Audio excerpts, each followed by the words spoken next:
Sasha calls me one day. She's like, Mitchell, I think we got Kendrick Lamar. Hey friends, welcome to We Can't Print This. This is a podcast that tells you the story you don't know behind the story you do know. I'm Eden Dunn. I'm Fiona McCann. Every week we interview a writer of some kind about the stories behind their stories. And this week we welcome Pulitzer Prize winner, New York Times contributing writer, Esquire columnist, National Magazine Award winner, I'm getting exhausted already, I know. Novelist, memoirist, style maven, because that is true, teacher, and born and raised Portlander, Mitchell S. Jackson. Yep, a Renaissance man. He's amazing, and in case you didn't know, he's also the author of the novel Residue Years, the genre-busting survival math, which I loved, and now a new and truly gorgeous book, Fly, the big book of basketball fashion. Which I loved and am obsessed with. She's obsessed. But first, before we get to that, we have been asking you all, our audience, what you'd like to hear about from us and what questions you'd like to ask to long-time editors and writers. One of the questions we get a lot is what you should expect from an editor or from the editing process, which kind of dovetails nicely into our conversation with Mitchell about working with his editor. Yeah. And you and I have been on both sides of the editing experience quite a bit because you have done it at a daily newspaper. We've both been at magazines for years. I have a couple of books, so I've gone through that process. I always say you have to go in it in a headspace of being ready to take ego out of something. So if you're having a shit day, We all have them. if you're having a shit day, if you're just like, battered by the world or tired or not in a good place, that's not the time to read when you get your edits back from your editor. Oh, because it can be so crushing. But here's why. First of all, I want to say just be prepared. Most likely you're going to get a document back that's full of edits. Yeah, you are. And for people who have not turned in something to an actual editor, the most common things is either, Google Docs or Word track changes, which is your editor will actually go through and move things around or strike through things or add comments. And so it literally will come back to you in this rainbow of colors so you open it and you do see a lot of red. And you get a bit worried And because you get punched in the panicked. gut. Yeah. It doesn't mean you're not an amazing writer. It doesn't mean your story's not great and deserves to be told. It just means your editor got it and thought, how do I make this better? And it's I think it's kind of a tightrope walk in a way, because you want to honor, as an editor, the voice of the author, and you want to make sure that the readers understand what they're putting across. Yeah, and the way you and I have talked about this before, and I was just explaining it to somebody yesterday, a thing I like about the way we work together, which has helped me understand the editing process in general, is if you're editing something of mine or we're working on a project together, you might say, hey, Eden, this line, this little bit here isn't working. I don't, this joke you're making isn't landing. What about this? And I say, no, I don't like that. I wouldn't say that. And it's not that we're just having, an argument about my way or your way. The point is, from that, we go, okay, well, what's the problem we're trying to solve? This joke isn't landing, or this point isn't clear, or whatever. My deep dive reference to this, 90210 episode or whatever, you're like, nobody knows that. I'm like, okay. You probably do all know it. They probably all know it. But that we then go, okay, so what else? And so frequently, that third way is so good. It's the best way. And that's always the breakthrough in editing, where you're like, hell yes, we got there.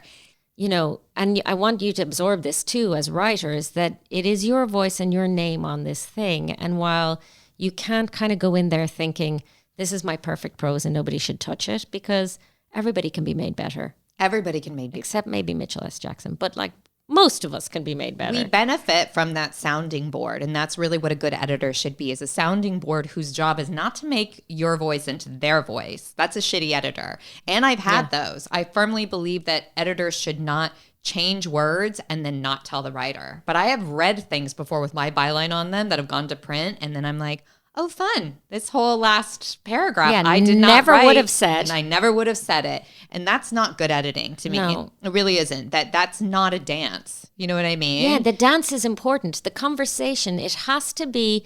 I mean, I think people are sometimes either afraid to be difficult and they're like, well, I guess the editor knows better, but I feel really badly about this.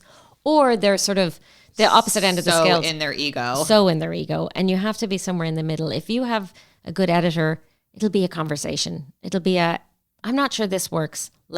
Is there something else that, that we can put here instead, just like you described, about our perfect relationship. But like I said, it still is hard to the ego because so most hard. writers have ego. So you have to be able to let that go and admit that, oh, somebody might be able to make me better here. And when you have toiled away on this thing, to have somebody just kind of parachute in and go, oh, hey, this isn't working. I just like moved your last graph up to the top and blah, blah, blah, and you're like, oh, shit.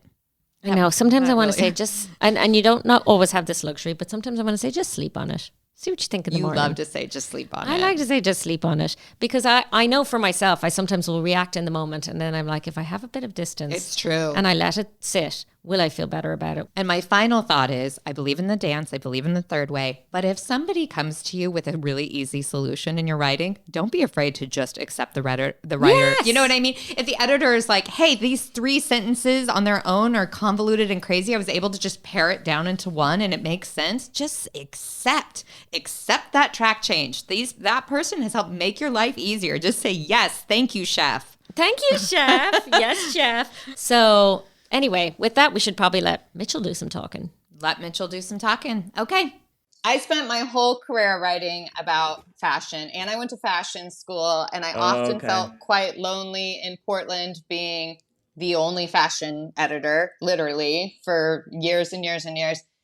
So it's so nice when you read a fashion book that you love. You're like, this is my pizza. I feel the love here. But my first question is, you are so comfortable talking about fashion. But do you have everything is self-taught, or do you have any training talking about fashion? Like the technical aspects I was super impressed about.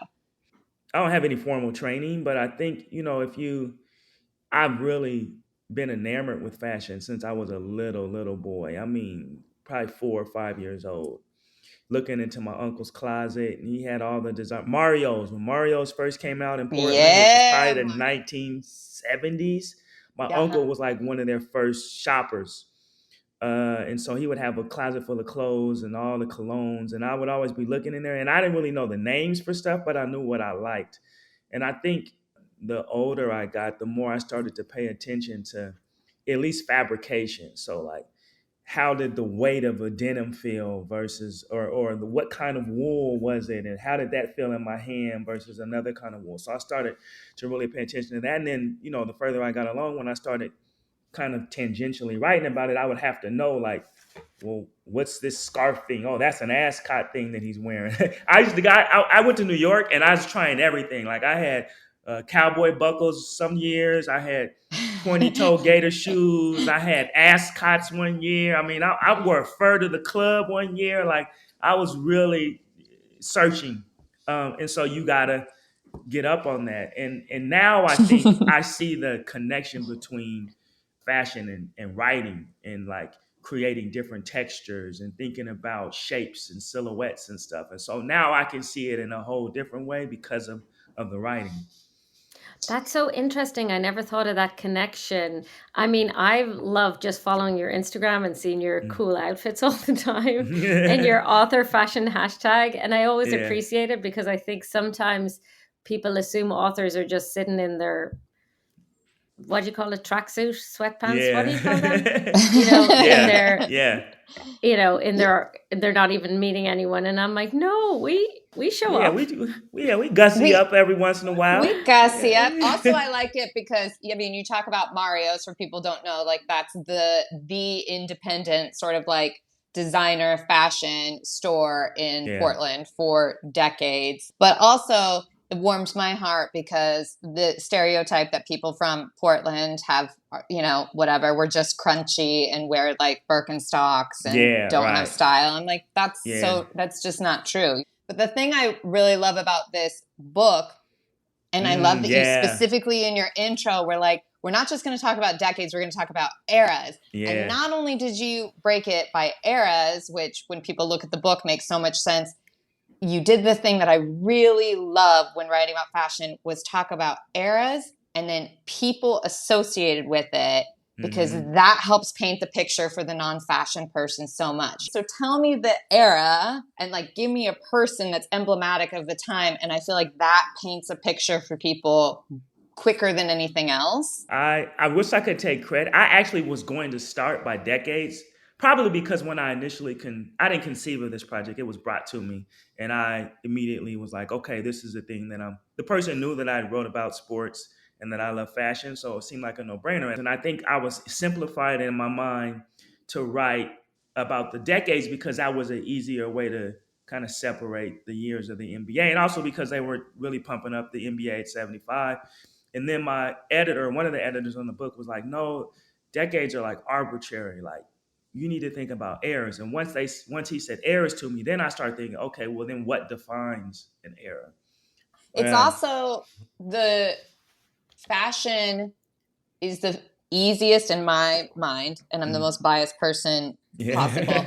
But it is the most fun way to very accurately tell history.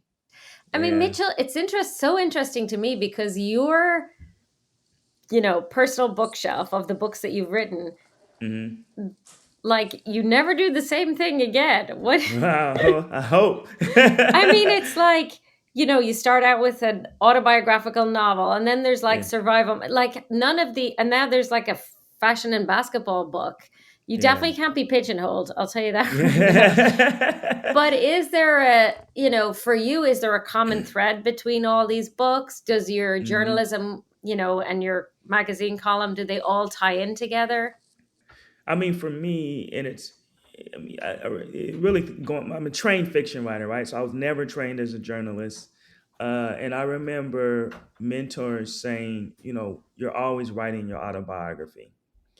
And so while I'm writing about all of these other subjects, there has to be something of the personal in it. Otherwise, I can't stick with it long enough to go through a 10 million revisions. Like, I wouldn't be worried about captions on a basketball book if I wasn't really, really committed to this project. And I actually had to fight with the editors to revise captions. That was the last edits that I made were on captions in this book. And I fought like to the point where they were like, well, the book is at the printer. And I was like, I don't care. Like I told them, I was like, my name is going to be on this forever, not yours. And I appreciate what you've done, but like 100 years or 20 years down the road, they're going to be like, that was my book. And so to me, it's like the fact that I love fashion. My very, very first published piece of writing was in the Portland Tribune when it first came out. I think it was like 2000, 2001. And it was called Almost Famous. And it was about 4 basketball players from my neighborhood who never made it pro. So that was Orlando Williams, Antoine Stoudemire, Denmark Reed.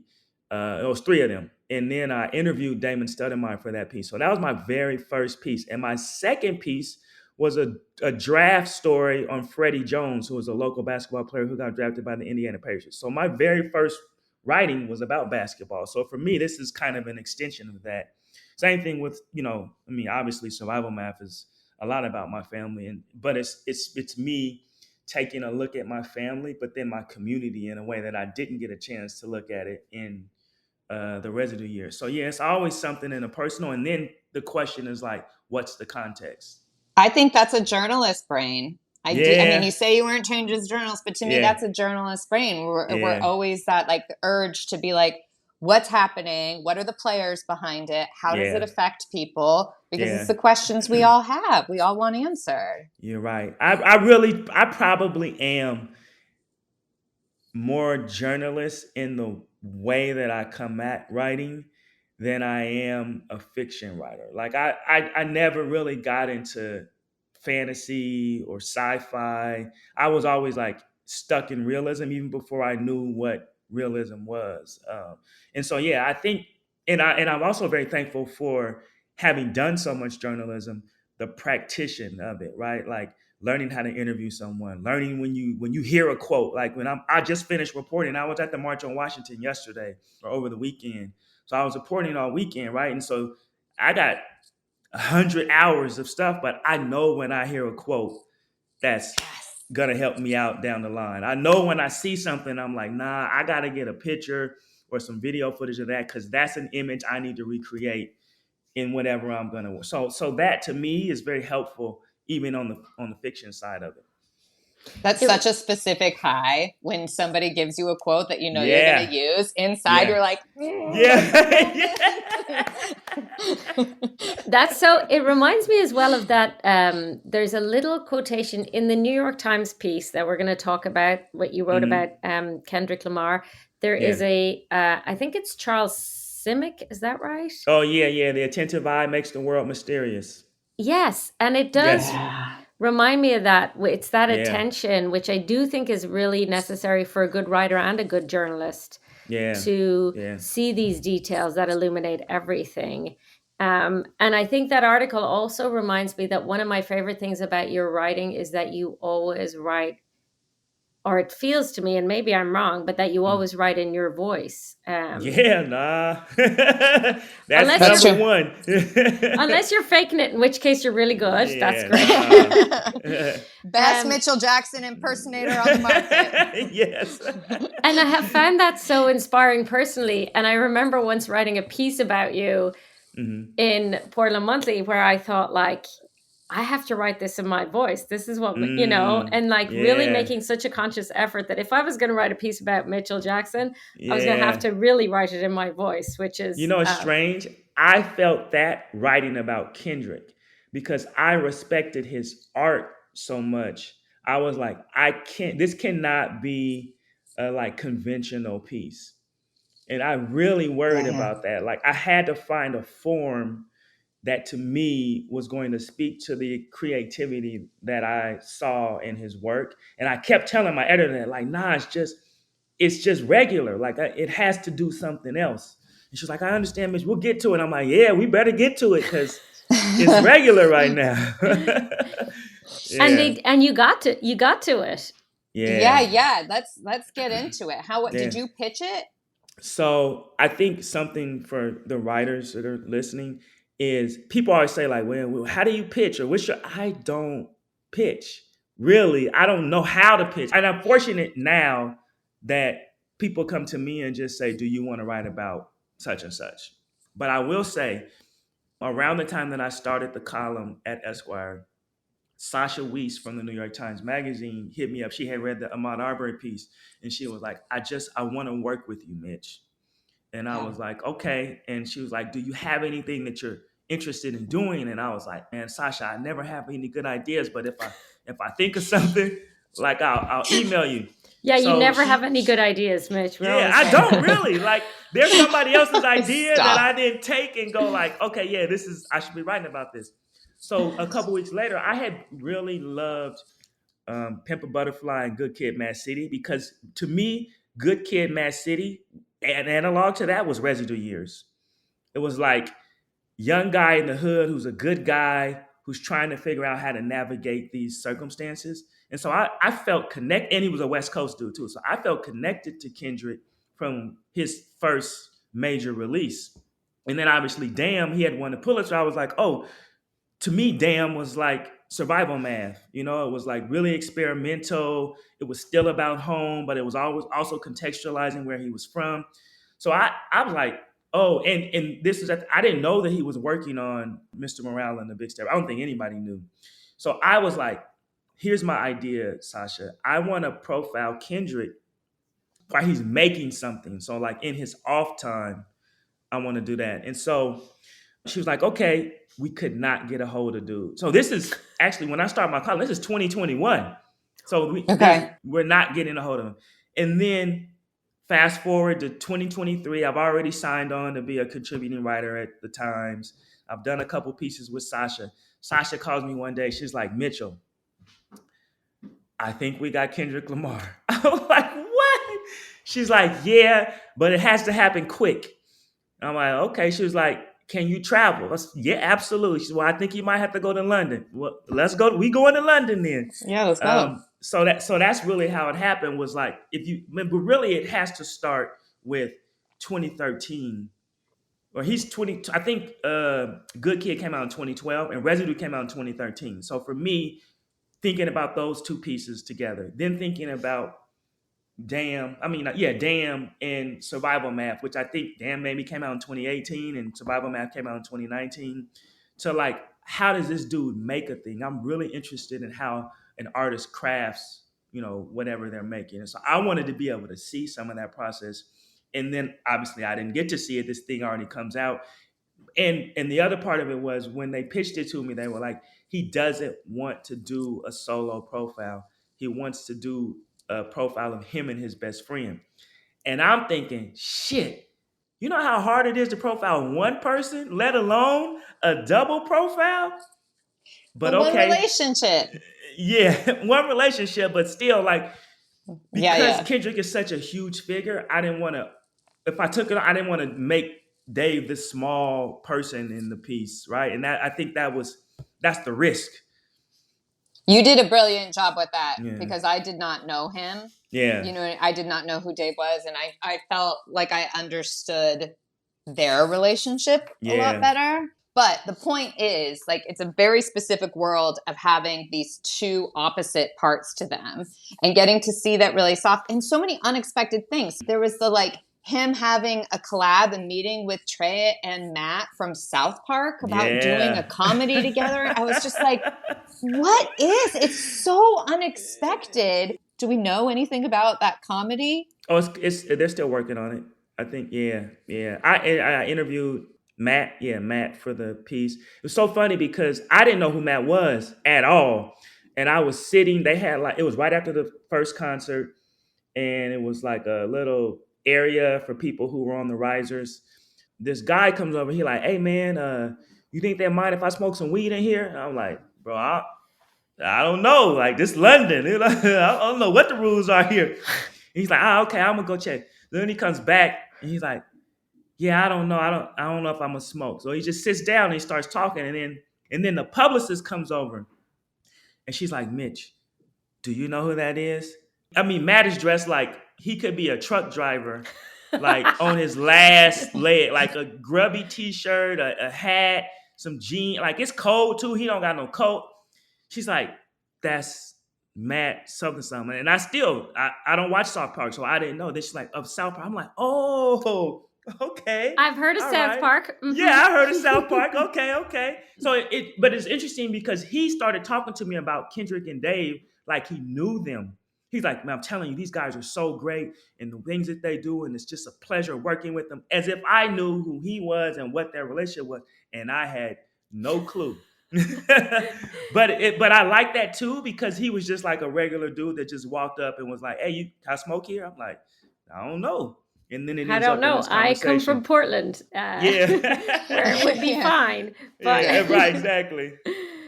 That's a good journalism 101 tip for the new kids listening. Like, if somebody comes up and starts talking to you, like they assume you know what's going on, just let them keep talking. Yeah, exactly.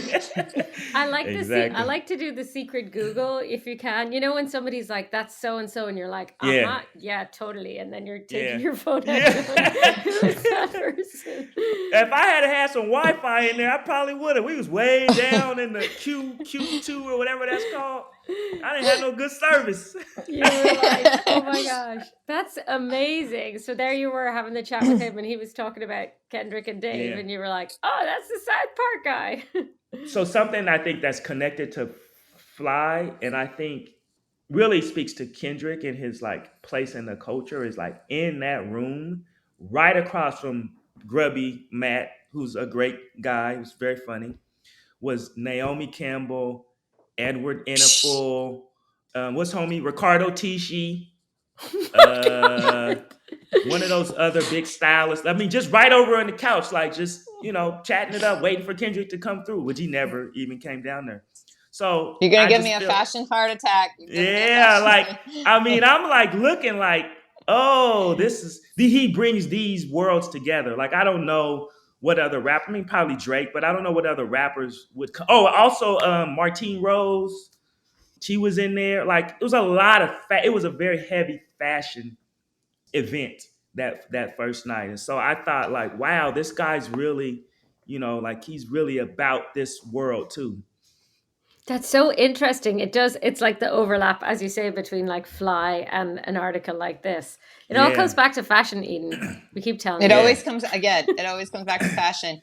How do you take something like this? Because that's a huge feature. I don't know what the word count is, but that's a big 6,500. feature. 6,500. That's Yeah. a big feature. Hmm. How do you?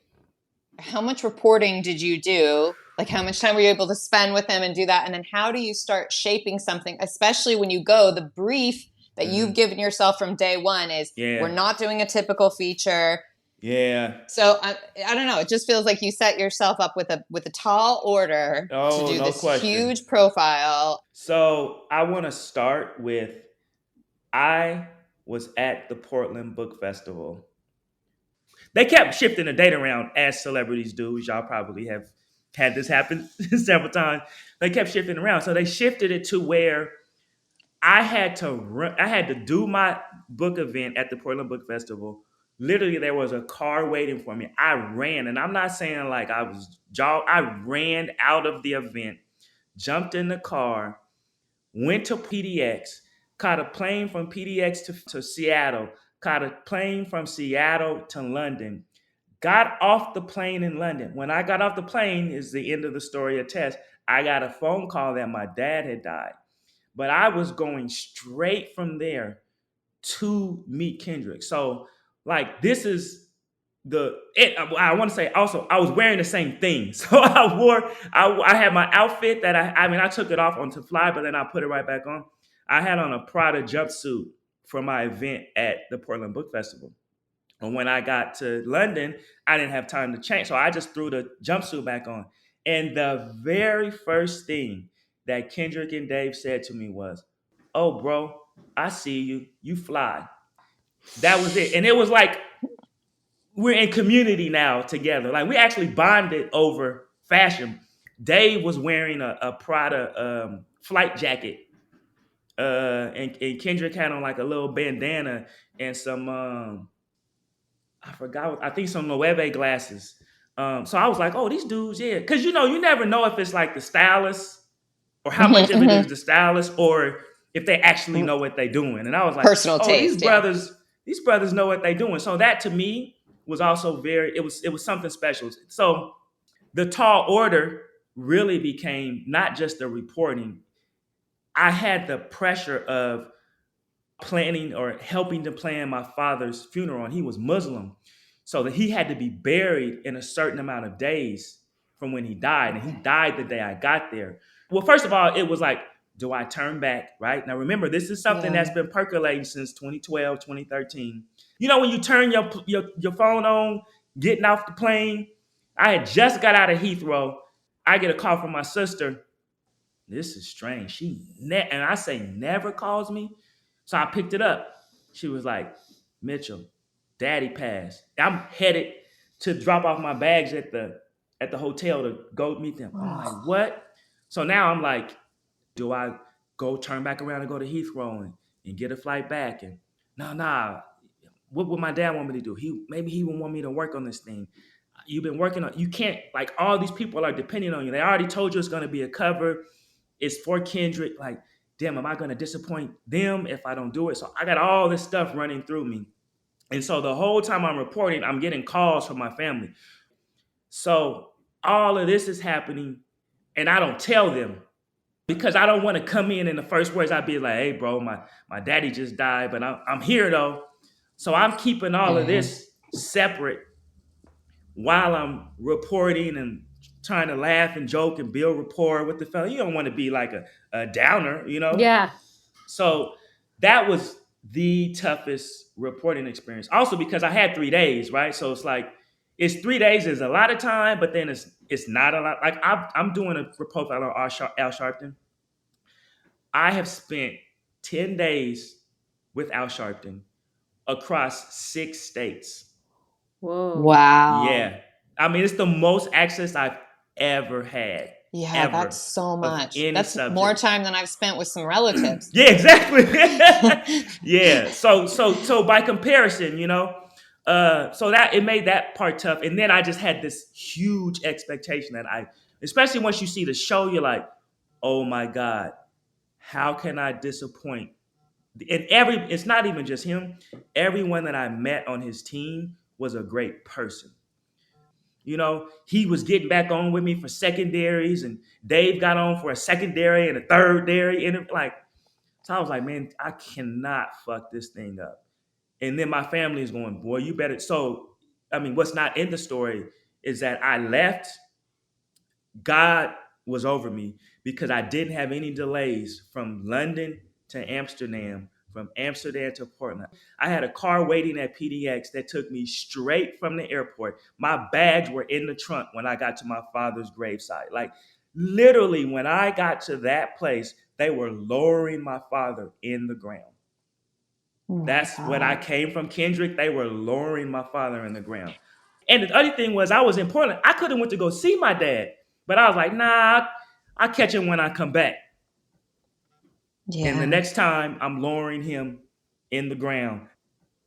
So then we started writing, and I was like, Sasha, I can't focus. I mean, it's probably mid-November when I start writing, but the piece is coming out in December. So that was also a lot of pressure. And there was a point at which I think I had wrote down some stuff. And oh no, in the interim, one of my best friends turned 50. So I was in Mexico trying to edit.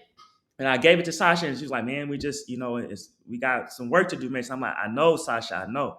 And there was a point probably 2 weeks out where she was like, look, Mitchell, everybody here understands what you're going through. We can push this piece. If we need to push it, like they'll be upset, but we can push it. Or you and I can just turn to this and only this for the next 10 days. And I was like, I'm not disappointing all these people. Let's turn to this. And I was putting 12-hour days in on that thing. So I don't know how many drafts, but I was like, I'm not going to be the one that fucks up the Kendrick Lamar Dave story for the last issue of the New York Times. No one reading this is going to care that my dad died 3 weeks ago. They're going to be like, you did not do what you said you would do. I really liked your choice as a writer to put it at the end because, Yeah. and I thought it was just so beautiful, at the end, talk about everybody grieves differently. And I'm like, and this is your grief. I think a lot of other writers would put it at the beginning somewhere. I mean, it was a little bit emotional fuckery in the best way. Yeah. My old mentor, Gordon Lish, he used. Oh yeah, heard of him. I have heard of him. Mm-hmm. Back the very first bit of actual writing advice he gave to me. I'll truncate the story. He talks a long time, and then he tells everyone to go home and write a sentence, and you come back, and it's like 40 people in the room, and he says, okay, read your sentence. And I said, she told me to hold it for safekeeping. And he was like, okay, Jackson, go on. I said, oh, shoot. She told me to hold it for safekeeping, and then she took it back. He said, okay. So now I got two sentences. I'm the only person to read two sentences in the whole class in two workshops, like literally in two workshops. I'm the only. So I'm like feeling very proud. Then I say rent money from under the mattress. And he says, stop it. He said, Jackson, don't you ever ask for anyone's sympathy on the page. Do you hear me? Don't you ever ask for anyone's sympathy on the page. He said, but I'll tell you one thing. You got an ear. And so if you think about those two bits of advice, don't ever ask for anyone's sympathy on the page. And Jackson, you got an ear. I mean, that's me on the page all the time. And so putting it at the top would have been asking for the reader's sympathy. Sympathy I hadn't earned. You don't know me. You don't know my daddy. Why do you care? People daddy die all the time. And I didn't want to color it in the same way I didn't want to give them that information when I first got there. I don't want to color your experience. So I thought that would be unfair and manipulative. But then the other thing was I had to honor my father. How could I go do this thing, have Of this course. experience, and then not let it come into the piece in some way. And so that's where I was like, I got to figure out how to get it in here, Sasha. I kept saying, like, I got to say something about my daddy dying, or this piece doesn't feel honest. But I also love how you kind of leave the question in there about, like, should you just turned around and gone Yeah. straight Yeah. back? But there isn't really one answer to that question. And you made a choice. And as a reader, we're really grateful for it. But who knows? Whoever knows what the right choice in those situations Yeah, is. for sure. Do I you? mean, if I would have missed the burial, so I mean, it could have that alone could have made it the wrong decision. Yeah. Like 12, 10 Yeah. minutes could have made that the wrong decision. Wow. And somehow it. How do you feel now when you go back and read the piece or think about it? So here's a writer's story. So when they call it down to the wire, I mean, everything I write damn near is down to the wire. I'm always pushing on last edits. I just did this to Men's Health over the weekend. I had maybe 3 edits. She had sent me it was in layout, so it was a PDF. I saw it. I had sent Sasha back the edits. So I thought she got them. So the next day, I seen the printed ship version. I said, Sasha, the last edits I sent you aren't in here. I said, can you put them in for online? That will happen in Esquire. Without doubt, there's always 2 or 3 changes I make from print to online. Yeah. She said, oh no, Mitch, we have a very strict policy. We can't make any changes between print and online. I said, what? She was like, yeah. She's like, we have to issue corrections and then it's got to go through a different department. And I'm like, okay. So I go to sleep. Now we're like, this is probably 3 days before Christmas. So say it's December 23rd. I go to sleep December 23rd. I wake up. I cannot sleep, actually. I wake up at like 6 in the morning. I email Sasha. I said, Sasha, listen, I've been thinking about these 3 edits all night long. Can you please push on it? She's like, okay, man. She's like, well, I could ask Jake, if he can talk to the department and maybe he can write a letter for you. And I said, thank you, Sasha. I guess she thought I was going to be like, I don't want Jake to do it. I was like, nah, please, yes, let's get Jake involved. So a day goes, I don't sleep again. I wake up again. Sasha's like, Mitchell, Jake wrote an impassioned letter to the department and they are staunch. They will not make these changes.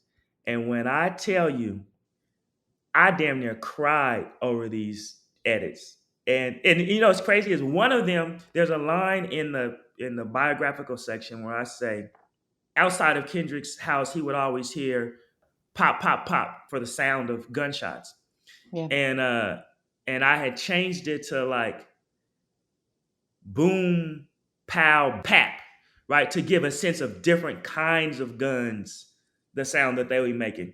And that was one. And that gave me so much anxiety that I had got 99.8% of the way to where I wanted to be. And the 2% was for some bureaucracy. And I actually still have the PDF with those edits in it. So when I read it, if I read it online, like I'm grieving over the 3 things that I wanted to change that I couldn't. It's so hard. How many of us have come up against this as journalists where, we're like, I really want this. And the editor says, no, I know best. And, a lot of the times you kind of bow down because you feel inexperienced or you feel like, well, it's impossible to change, Yeah. It's really hard. But I mean, again, you're inspiring me to fight even for my captions. Yeah, man. Fight for them captions. I mean, I also think if anyone's listening here, pull out that piece, do us a favor and read it with Mitchell's edits. Do you want to tell us what they were? There was that one. Okay, hold on. Let me. I like this. We're righting the wrongs. If we had, we might as well get the right words in if we have an opportunity. Okay. It's called In My Thing, Kendrick and Dave for Online. So, teenage Dave, DJ, spending weekends Willing Compton with his mentor for gigs. Dave saving enough scratch to cop an Acura is what it says. It should be to floss an Acura, which is what we used to say. I want to just do the. I'm gonna do one more, and I'll do the boom boom pap because I can't remember exactly what it was, but now I have to force quit. Okay, let me bring this back. Okay. Meanwhile, all around, Man and Dave Boy, the Pyrus, the Bloods, the Crips, the Essays, OGs, BGs, the Loked Out, whoever, the frequent set tripping, and it says in this one, boom, boom, boom, but the revision was boom, boom, pap. I just wanted to have one different kind of sounding gun, and I mean, I had to lose at least 7 hours of sleep over pap and boom. I hear you. And you know what? Your revision is better. I'm just Yeah, gonna thank you. As an editor, I Yeah, appreciate that. it is. Yeah. better. It is. I agree. It just adds adds some texture. Yes, exactly. Boom, Boom boom, boom pap. pap. Yeah. I like it. I like that we're doing our own edits now. Our Yeah. aftermarket edits. Yeah. Like like an to- aftermarket window tinting, but we're Yeah. just doing aftermarket. Yeah, I like Yeah. that we're editing the New York Times. No big deal. Right. It's fine. Thanks. This is my personal correction. Personal correction. That's good. That's good. Yeah. We're gonna get that trending.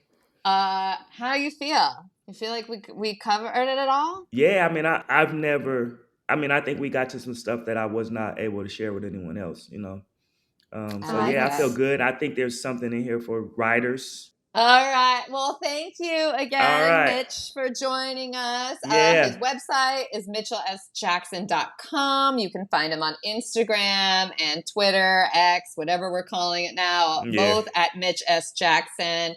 He'll be at the Portland Book Festival in November. Yep. We will obviously post to that, and you can check the Literary Arts website. Get the big, beautiful book, Fly, the big book of basketball fashion. Yes. Then message me and we can nerd out and talk about it forever because I love it so very much.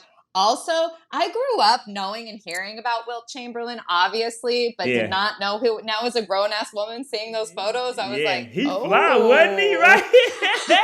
Oh, my. Now you know.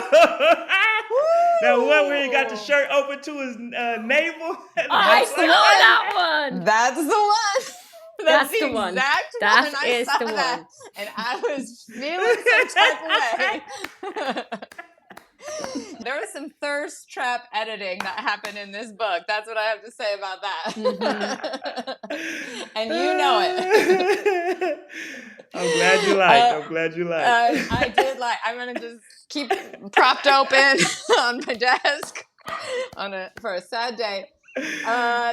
That's it for We Can't Print This for today. You can see more info about this episode at our website, our Instagram. Sign up for our newsletter. And we also have bi-weekly culture picks, industry news, on, and our Instagrams at We Can't Print This. Yeah, and a reminder that we aren't backed by anyone. We're just two independent journalists giving you an insider look at writing because we love it. So you can support our work and the podcast by becoming a supporter on Patreon. And a reminder, too, that Mitchell S. Jackson will be reading tonight at Powell's in Portland. So get down there. Show up, 503-971. Also welcome. All y'all, come on down. And thank you so much to our producer, Miranda Schaefer, and to Dave Depper for our intro music. This podcast was recorded at the Writer's Block in Portland. And we always like to offer a big thanks to our third office mate, Rachel Ritchie, for turning on all the lights in the office before we get in. She turns on every single light. She so does. Weird. I like it, though. If you are a writer with a great behind the story, write to us at wecan'tprintthis@gmail.com.